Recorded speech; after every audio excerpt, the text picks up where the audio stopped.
Okay, some of my brooder setup.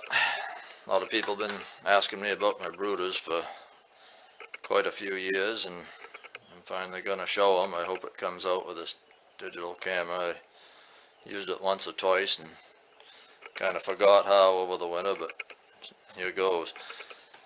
Alright, I make them out of plywood, and they're 10 inches tall. I think they're about 32 inches long.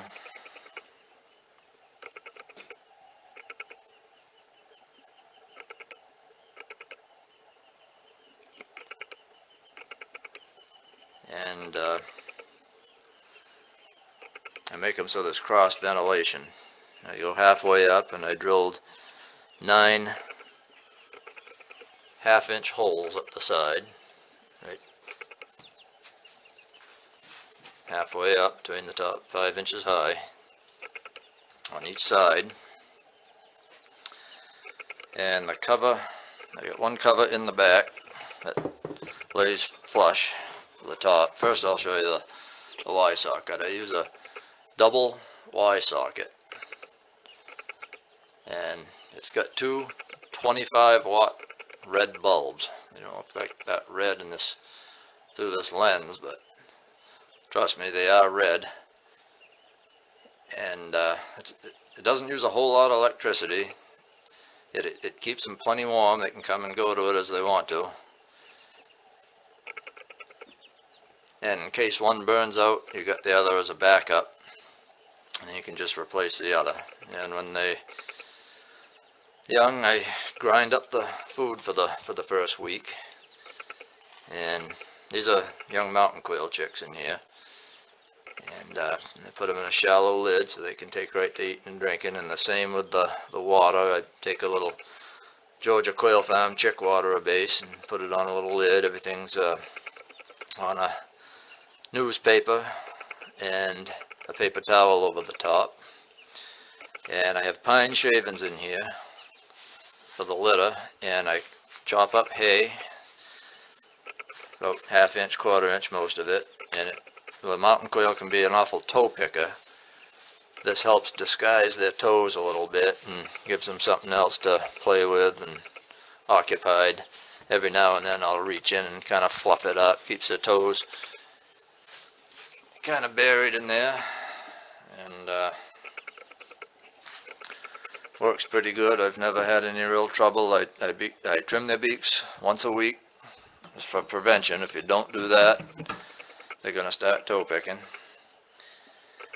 And so the back cover lays flush, takes up half of it, and the front cover I built with a half-inch spacer, and between the holes on the side and the half-inch spacer on the top, that gives it plenty of cross ventilation so it doesn't get damp in the brooder, and they still stay warm when they're young.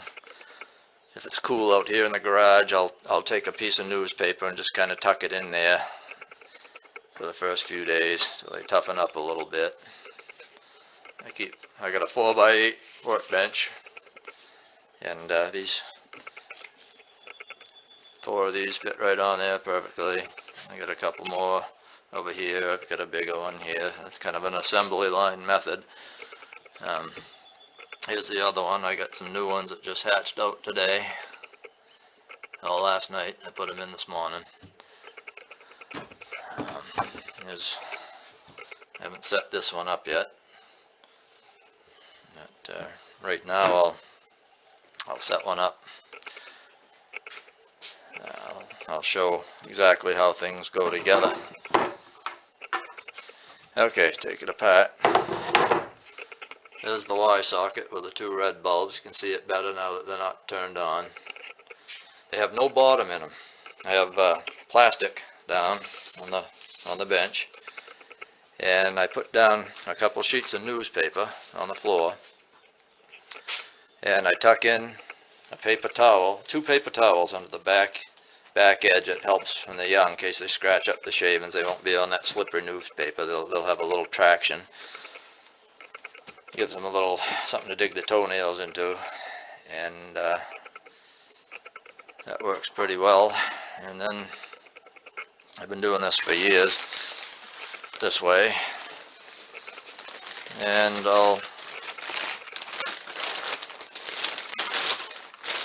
these are the local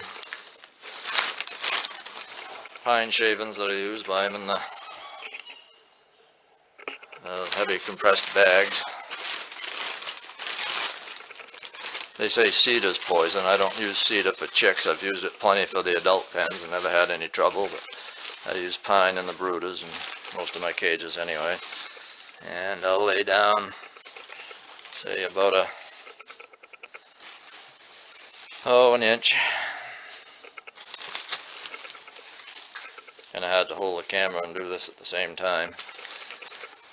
Might be kind of blurry, some of it, I don't know. Get the idea.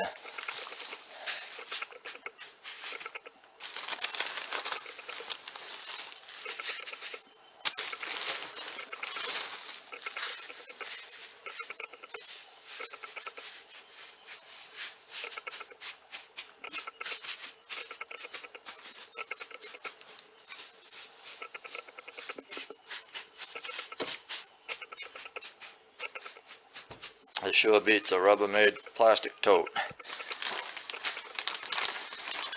And I tell a lot of people about this system, and oh yeah, I'm gonna build them just like that. And they go get a tote and a big 125 watt heat bulb and cook them.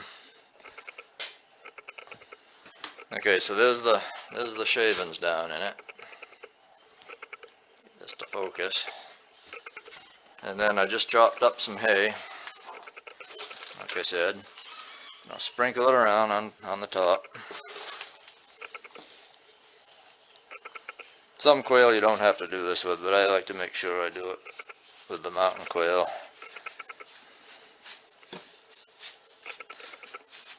Learned this, I guess, from my friend Jack out in Kansas. He's been doing this since the late 60s, so this is one tip I never got from reading all the books on raising quail, and I've done it ever since. A lot of this stuff I learned by trial and error, but this is a tip I picked up from him.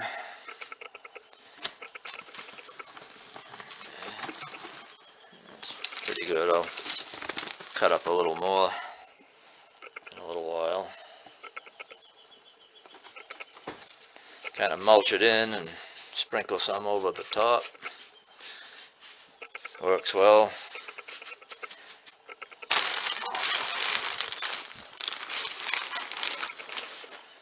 And then I'll just put my newspaper down, a paper towel, and the lids just like I had in here, and plug her in. She's ready to roll. Again, here's the back cover and the front cover.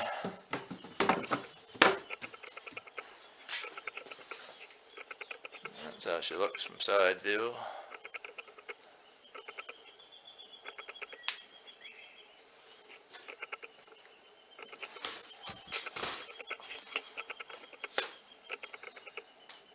And I hope this film comes out half decent.